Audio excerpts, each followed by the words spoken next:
Well, the thing that really attracts me to soft synths is, well, first of all, they do sound really good.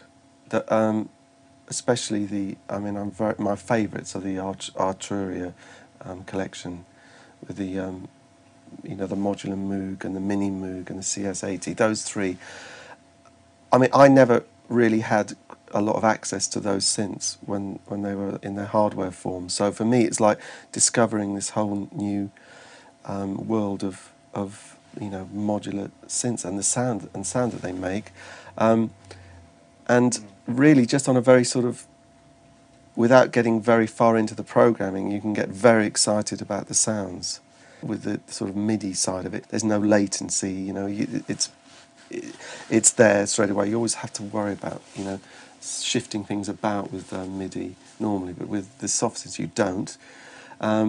You can remember, how you can have as many patches as you want, save them, and you can, in real time, obviously move things and be recording it into automation, which is much more difficult with the hardware versions of the, well, certainly impossible with some of those old synths. Yeah, for me, I didn't have access to, a lot of those things, even things that Howard had access to, so it was great for me to be able to get all the things like, FM7 and the Pro 53 and all that stuff.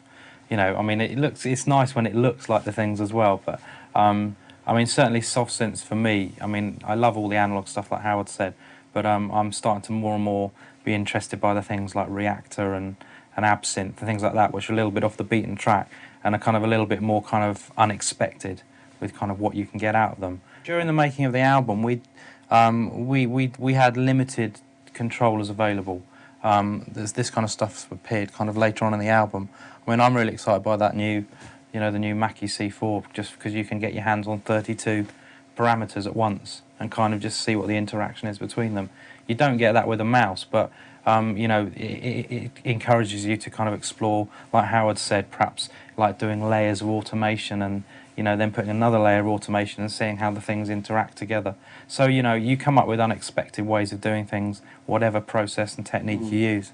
There was all these amazing sequences in the modular Moog, wasn't there?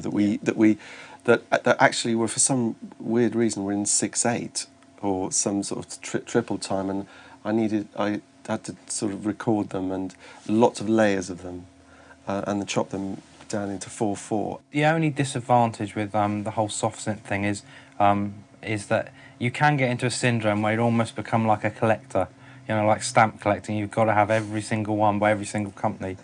You have to, I think, learn a few tools really well, and then kind of use a lot of the other tools occasionally for things, when you need that extra inspiration.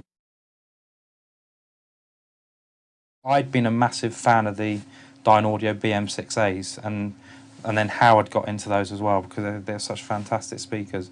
And it's only just recently because of wanting to move into 5.1, that I've changed from the Dynaudio BM6As to the Air, the Air 6s. So yeah, they were consistent throughout the album, and the album was mastered on the BM6As as well.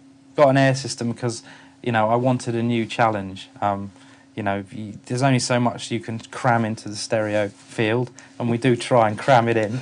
But the thing was, I just thought, well, it'd be exciting. It must be like when people went from mono to stereo, kind of the initial excitement when you first get a 5.1 set up and you listen to some really good recordings in 5.1. It's like, this is like, it's like a totally new skill.